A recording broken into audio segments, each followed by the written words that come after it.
Coming up, I'm going to show you how to enjoy your weekday as much as your weekend. Huh? I promise. You got to give me a chance. It's possible, and you should be doing it. And then, a hot labor market isn't helping certain job seekers. Here we go. Helping you win in your work. In other words, well-being at work so that you are truly living the life that you want. No regrets. This is the Ken Coleman Show. Here we go. So if you are one of the 68% to 70%, the number fluctuates every year, that Gallup has done the poll on disengagement or engagement at work, listen up. If you're one of those people that disengage, in fact, you, and I don't say this with disdain, so please hear me. If you are a quiet quitter, you go, you know what, I'm just doing the what they ask of me and not a thing more. And I'm just kind of getting by. I'm disengaged. I didn't say you hate your job, but you're disengaged. I want you to hear me. This is eventually going to get to you. It will eventually become a matter of life and death. I really believe that. The data says this, by the way. If you're disengaged at work to the point that you're bored and you eventually burn out just because there's no enjoyment, it is going to affect your life. We know that people who are happy and fulfilled at work live, on average, listen to this, 10 years longer. So for crying out loud, all the health hacks, you can't get on the news or social media today without seeing another thing. Hey, do this, live longer. Did you know that eggs are bad? Bacon's good. Coffee's bad. Coffee's good. It's like every day somebody's telling you something about your health. And let me just tell you something. The data hasn't changed on this. I'm not just saying this because this is my life's work and that's what I get all fired up about. But the data shows that people who work on purpose, who are fulfilled in their work, and I define that as using what you do best, to do work you enjoy, to produce results that matter deeply to you. Listen to me, folks. The data shows they're healthier and they live longer because they're not so freaking miserable. They're not burned out. They're not stressed out. So Gallup actually tracked well-being at work. This is fascinating. Listen to this. They tracked the heart rates and cortisol levels. Cortisol is the chemical that your body puts out when you're stressed. So when that pinhead boss of yours treats you like a piece of crap, come on, I'm keeping it real today. When that toxic coworker walks in and just runs their mouth or craps all over everybody, cortisol. You're freaking out, man. Your body's freaking out. It literally is freaking out. That's what cortisol does. Pulsates through your body. Stress levels go up. And it's literally killing us if you're spending a majority of your day or majority of your week stressed out. So Gallup tracked heart rates and cortisol levels of workers in a recent study and found that engaged workers, they're engaged because they actually want to be there. They're doing work they're good at. They're doing work they enjoy. They're producing results in a place where they feel valued. They're engaged. It found that those engaged workers have an entirely different experience at work than disengaged workers. Duh. Now listen to this. Disengaged workers had high stress levels throughout the day. Cortisol levels through the roof. And interestingly enough, and not surprisingly, their stress levels, this is for the disengaged workers, their stress levels begin to decrease at the end of the day. Why? Because they were getting closer to quitting time. My good friend and mentor, John Maxwell, calls these Cape Canaveral workers. I'd have to explain that to all the millennials and Gen Zers who listen to me. Cape Canaveral is where the space system, our NASA shoots off shuttles in Florida. In other words, Maxwell is saying these are people that they get in, and the minute they get in, they're immediately counting down the day. 5, 4, 3, 2, 1, where they can get in the car and launch. And by the way, that's why happy hours are so important. You ever wonder why they call it happy hour? Because you ain't been happy all freaking day. And you just want to get to the bar and medicate and drink your face off. That's why they call it happy hour. Because you haven't had any happy hours all day. I can tell you one thing, and I love a great bourbon. In fact, I made myself an old-fashioned last night. Had a cigar on my back porch. About 6:30, teenagers were all spread out. My wife was picking one of them. I'm by myself with the dog. Me and Ellis, the golden noodle. And I have a time of reflection every day. But let me just tell you something. I'm not stressed out. I enjoyed that old fashioned. It was a good one, by the way, fellas. I made a good one last night. Quality cigar, and I was relaxing, reflecting. I'm not stressed out. So people that are anticipating the bell, right? They're looking forward to getting out that day, and then they're looking forward to the weekend. By the way, on the weekends, the disengaged workers, their stress levels drop dramatically, and the happiness levels increase. Duh, no surprise there. Those workers were twice as likely to be diagnosed with depression. And you ready for this? This is the big takeaway. Disengaged workers, they had higher levels of cholesterol. It's killing their heart. Now, let's look at engaged workers. Engaged workers had lower stress levels throughout the day. Happiness throughout the workday was significantly higher. And here's what's interesting. Engaged workers on the weekend, their levels of stress didn't go up or down. There was very little difference. Scroll down, guys. Stay with me on this one. Engaged workers were half as likely to be diagnosed with depression as disengaged workers, and they had significantly lower levels of cholesterol. But back to the stress issue, back to the happiness. There wasn't a big spike for the engaged workers on the weekend. It's not, their happiness levels didn't spike because they're happy during the week. And so it was nothing more than a rhythm change. Does it make sense? So I'm happy at work. And by the way, this is me. I'm happy at work. I'm very fulfilled at work. And I'm very happy and fulfilled at home. And now I don't live a very exciting life. I think people laugh when I say that. I really don't. I have 3 teenagers. And so my life and my wife, I mean, we've been married 25 years. So this is a season where we're focused on the kids and friends. And, and there's coming a day where the kids are going to be gone. They're going to do the thing. And then our rhythm will change. But I'm very planted at home because that's where I'm supposed to be and I like to be. Okay? But I'll give you an example. I've had a very fulfilling week. Do this show today, help people, coach people. I'm working on another book, doing lots of things, blah, blah, blah, blah, blah. I really love my work. I freaking love my work. I am living the dream. Okay? But we're going to go to a high school football game tonight with our friends, watch our kids. It's going to be great. We're going to a little Mexican restaurant before the game. We'll have a good time. I'll probably have a couple margaritas, not going to lie to you. And then we go to the game, have a good time. Tomorrow morning, I'll wake up. I'm having coffee with a guy who is a coach at one of my kids' schools, and he's going through some stuff, and I'm going to coach him at a coffee shop locally. And I'm going to spend an hour with him pouring into him. I really get energy out of that. And then I'm going to go home and watch College Game Day. And then I'm going to watch football, and then I got to do some honeydews and everything. I have an exciting life. But my happiness levels aren't like skyrocketing on the weekend because I'm very fulfilled during the week. So back to how is it that we can get from disengaged to engaged? The first thing, make sure you're doing the right kind of work. Listen to me, folks. Very simple. If you're new to me, this is so simple. The right kind of work for you is where you're spending the majority of your day using what you do best, your talent. So you're proficient, efficient, you're doing well, you're not so frustrated. And then you're spending the majority of your day doing work that you actually love. So you're good at it. You're using talent, tools, to do work you enjoy. And then watch this. To actually produce results from that work you enjoy that you really care about. I'll give you an example. I love being on the air and broadcast. I love doing television, radio. I love speaking. And when I started out, I went into sports. And I do enjoy sports a lot. But I found that I didn't want to talk about sports all day long. I want to talk about people and help people. And so that's the talent. Yes, I have the talent to do it, to communicate. I love performing, the pressure to come up with content and deliver something.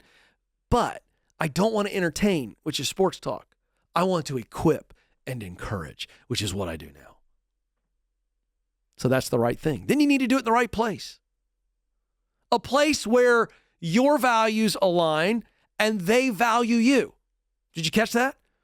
Your values and the company's values are in alignment, and they value you. They treat you well. They pour into you. They develop you. They care for you. If your boss isn't paying attention to you, your chances of being disengaged go up 40%, and your chances of heart disease go up 24%. What? Your bad boss is literally killing you. You'd be better off eating cheeseburgers with a good boss than eating clean with a bad boss. I don't know if that'll hold up in a doctor's office, but that's what I think. So, what's the whole point? Use what you do best, to do what you love, to produce results that matter to you. It's not about work engagement. This is about the life you want to live. A better life comes down to better work.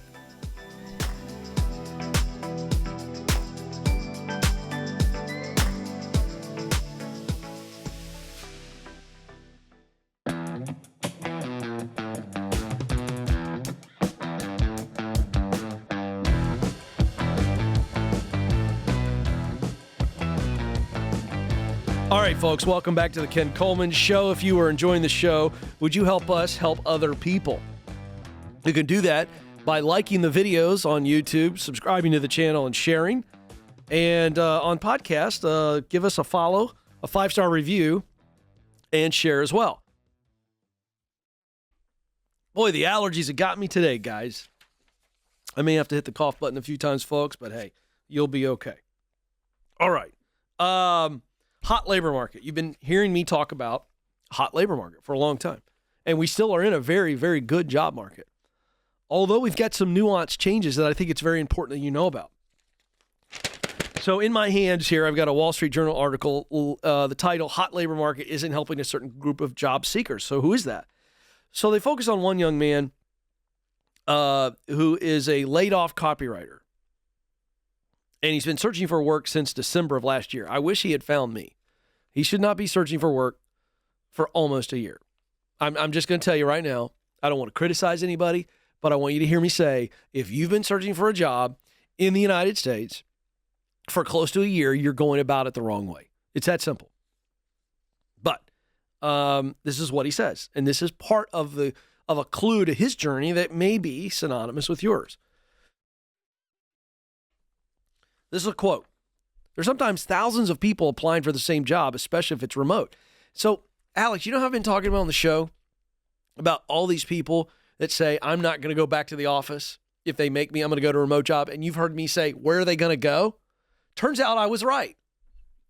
They're not going anywhere. They're all gathering online and they're going, I'm not going back in. I'm going to work remote. Well, guys like me have been shouting from the mountaintops that the amount of remote jobs available are back to pre-COVID numbers. So it's a lot lower. So this guy is an example of what I've been telling you. He wants a remote-only job, but guess what? There are a whole lot fewer of those and a lot of people who want them. So now you're applying to a job that literally, he says, thousands of people are applying to. Can I just tell you? You just might as well go play the lottery tonight. You are going to get the same results applying for a remote job online that you will get statistically playing the Mega Millions or whatever, the Powerball. I'm just telling you, you might as well do the same thing. Your professional strategies now, I'm playing the lottery. Are you kidding me? The Labor Department reported that 336,000 jobs were added to the economy last month. Now, that is double what economists had been predicting, but the deeper dive shows that it's not so great, especially for white-collar workers who are still having a tough time finding that job with better pay or perks. 70% of the September job gains were in 3 sectors. Government, blah, like the government needs more freaking people working for it. Give me a break. Healthcare and hospitality. Now, here's the story on hospitality and leisure. Those numbers are still recovering from the massive loss and cuts that they took during the pandemic. So they're playing catch up there. But if you look at professional services, which contains, let's just say, a lot of different jobs that are in the white collar space, they just call it professional services. Those jobs only increased by 21,000. That is a significant slowdown. And can I also tell you that those jobs are largely being created by all the people that left? The overall unemployment rate is still flat at 3.8%, still very, very good. But IT sector unemployment rate rose to 4.3%. So what's going on there? A lot of companies, large tech companies, overhired during the pandemic. We've reported on that on this show.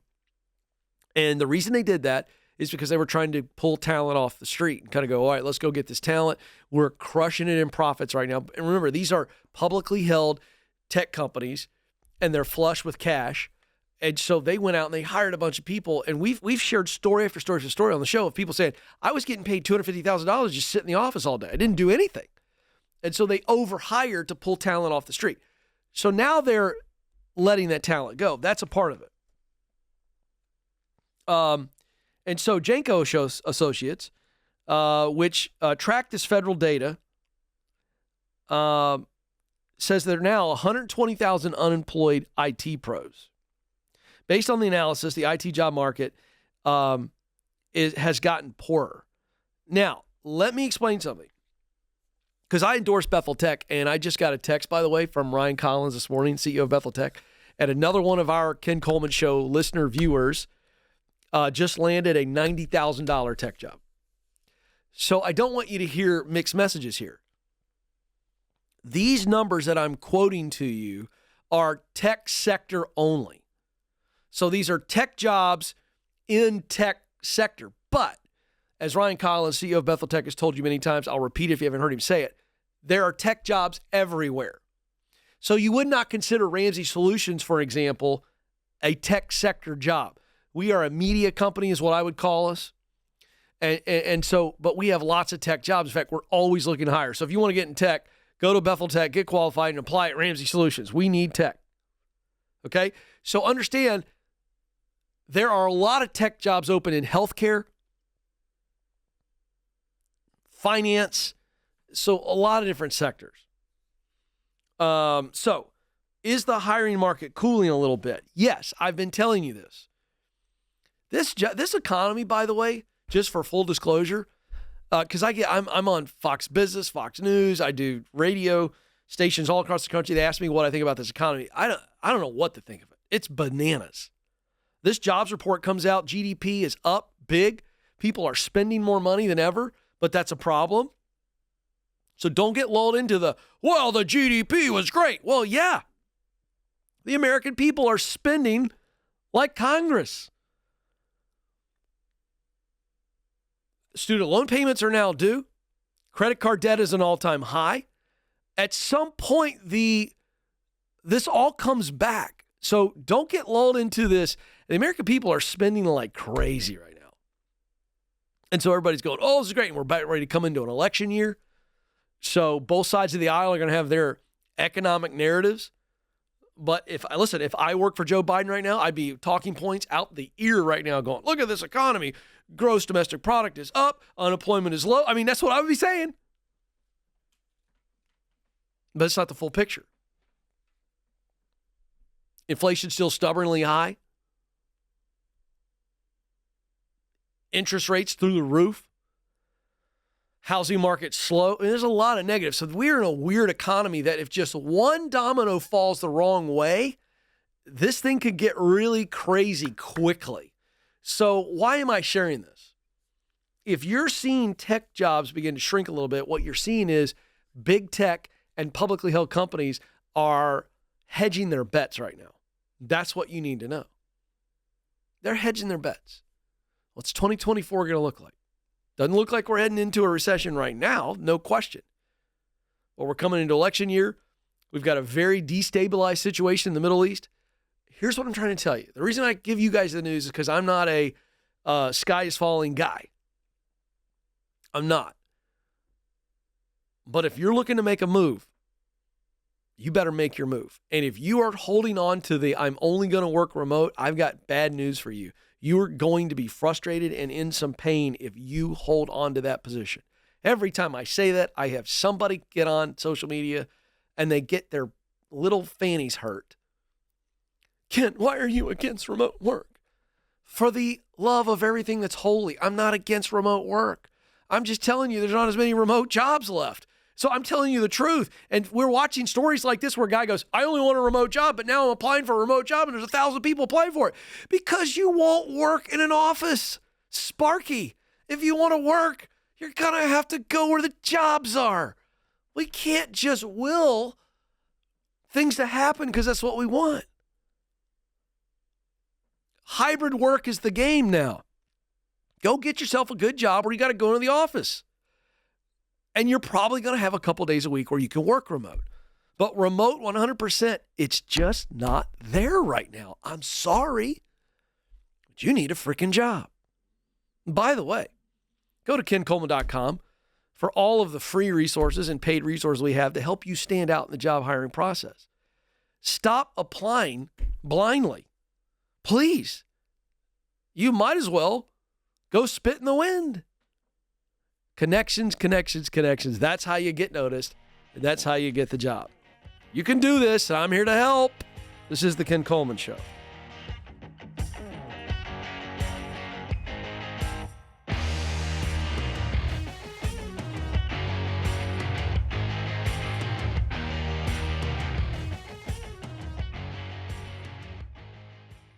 You make this rather snappy, won't you? I have some very heavy thinking to do before 10 o'clock.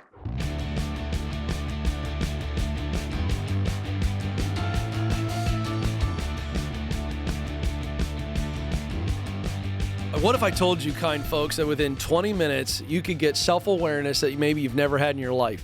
What your teacher, maybe what your parents should have helped you find. You ready? What you're really good at doing, what you enjoy doing, and the results that motivate you. What if you were aware of that? Do you think you could find the right gig? And not just find it, but fill it and crush it? If you spent the majority of your day using what you do best, to do what you love, to produce results that matter to you, do you think your life would be better? I promise you it would. You can get the answers to the question, what should I do with my life, by getting the Get Clear assessment. It's at kencoleman.com. It's only $30. It'll literally change your life. The Get Clear assessment gives you a purpose statement and a detailed report on what you do best, what you love to do most, and results that motivate you, and that makes you aware, which makes you powerful. Let's go to Emily in Seattle, Washington. Emily, you're on the Ken Coleman Show.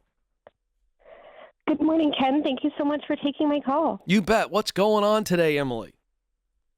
So I am worried that my industry, the education system, is on a downward spiral. It is. I don't know how to hang on. Yeah. The only way to hang on is, honestly, tremendous therapy, lots of extracurricular activities that you enjoy with your family, really good friends, because it is a battlefield right now. And I just don't want to smooth it over anymore. What specifically are you doing in the education industry? I'm a teacher in my 6th year. I teach kindergarten. Oh my gosh. I love teaching. I know. Folks, I want you to make sure you hear this. Emily has been teaching for 6 years, and she teaches kindergartners, and she doesn't know if she can hang on any longer. What in the world is going on to where teaching kindergartners is hazardous for your health? Tell people.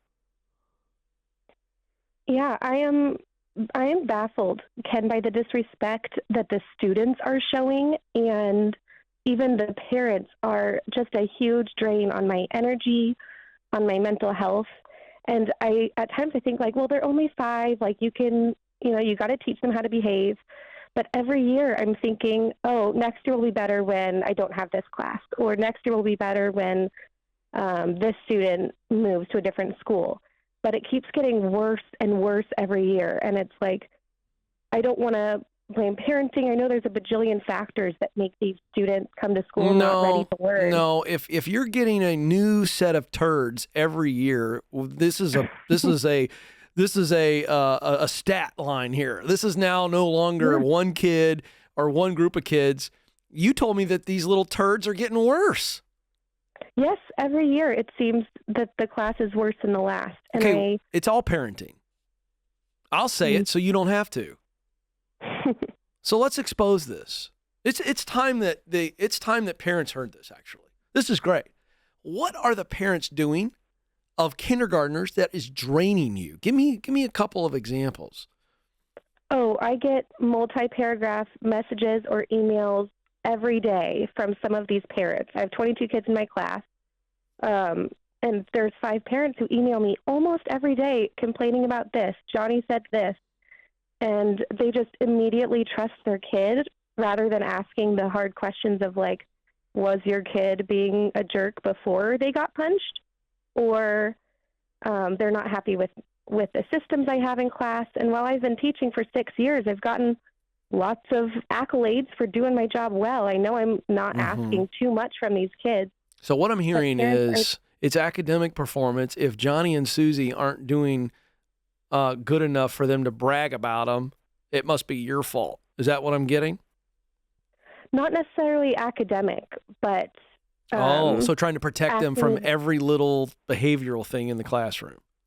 Yes, and that I'm asking too much responsibility from them. So I'm asking age-appropriate responsibility. You know, when I say raise your hand for chocolate milk, you should raise your hand, please. Oh, so you're getting emails saying you asked Johnny to raise his hand in order to get some chocolate milk, and he's got too much going on in his very, very busy 5-year-old life, and he can't be required to do that. Is that what I'm getting at? Yes, you need to change your system because this is too much for my kids to learn. This is flabbergasting. And it's not just the chocolate milk. I mean, this is just one teeny moment, but it's all the things in the day. And so how many hours or how much time would you say you spend after your day of teaching answering overbearing helicopter parent emails? Oh, just parent emails, probably an hour a day. Yeah, that's absurd. And my guess is it's never solved in one email. Oh, no. Yeah. And no matter how many times I loop in the principal or, you know, do my very tactful, kind way of saying I'm not going to change what I'm doing, please support your child at home, it's the same thing week after week. I'm doing something wrong, and you got to tell me a big, long essay about it. Yeah. All because their kids are coming home and griping. Yeah. Yeah. Interesting. And what kind of support do you get from the administration? Well, I think that's part of the problem, Ken, is that everyone in the education department is overstretched. So our principals in meetings all day long and really not able to give the support. Yeah, they want to, but they're slammed. They're getting, I can't imagine what the principal's getting if that's what you're getting for kindergartners. Yes. Yeah, so here's the deal. Okay, now that I got that, let's focus on your future. You can't keep this up. Okay. You can't. Right. And I would never ask you to. Now so there's going to be a little bit of sadness over what I'm about to tell you, but I believe it's going to lead to gladness. Okay. You're going to have to realize that the dream of teaching little kindergartners and being that person that you have been for them, by the way, but actually being able to do it as a whole person, a healthy person, and not under attack all the time, that's not ever going to happen in that environment. You must come to grips with that. I think you have, but I need you to understand moving forward is going to require you to go, this is not my fault. This is not my problem to solve. It's really important. You got me? Okay, yeah. You got to get there. Now, that's the sad part. The glad part is there are multiple places in this world where you can teach, instruct, encourage, guide, all the things that you want to do and the things that you are doing, but there are better environments. So I want you to know, and this is a very confusing thing for a lot of teachers, and I'll guarantee you I've coached over 1,000 teachers on this kind of stuff. I guarantee it over my several years on this program. But I'm going to tell you something. I tell them and I'm going to tell you, it's a very confusing thing, but you should not be confused going forward. You are meant to teach and instruct, and you could fill out the rest of the words to describe what you would do as a teacher, what you love to do. But you have to do it in a different place. So you're doing the right thing in the wrong place. Okay. So now we got to find other places, right? Yeah. And so if you want to teach young people, where can I teach young people in a very different non-public school environment where I have a lot of autonomy to teach and guide and instruct? You know, maybe it's your own tutoring program. Maybe it's, working in a nonprofit ministry situation where maybe it's working for a government situation where you're meeting kids where they are and they're really in need and they want the help. You have to get outside the box here and go, I am qualified to be an instructor. I'm good at instructing young people, which means I can instruct adults. By the way, if you could teach a 5-year-old with the attention span of a gnat on cocaine, you can teach adults. Am I right? Yeah. Oh, yeah. So HR training, corporate training, the whole world is your oyster as long as it has the element of teaching, instructing, encouraging. Does that make sense? It does. Yeah, I think it does. So now we look for that. Because listen, go ahead. One thing I worry about, though, is like these kids in my class I know don't have the skills yet to control their, shout outs. And so the things they do that are disrespectful or annoying, I can just chalk it off to, oh, well, they're only 5, they're only 6. And I worry that if I were to switch to teaching adults or grown-ups when they're little jerks, then they're knowingly being rude. Well, I think that's harder kind of to take. Yeah, I think you just need to understand there are going to be some people who show up to learn that aren't ready to learn, but in an older environment or a corporate environment, you're going to have a whole lot less of that.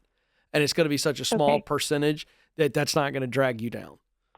I mean, but you know what I mean? Like there's a difference between someone who's there who wants help and needs help. If you got into financial coaching as an example, does that mean every one of your clients is going to do exactly what you say? No, but generally speaking, they're there because they need help and they want help and they're willing to do. So don't get burned. Don't get burned on this situation. This is a very different deal. You want to go where people are wanting to learn. There's your first clue. Go find that. This is the Ken Coleman Show. Thanks for listening to the Ken Coleman Show. For more, you can find the show on demand wherever you listen to podcasts and watch the show on YouTube. You can also find Ken across all social media by following @Ken Coleman.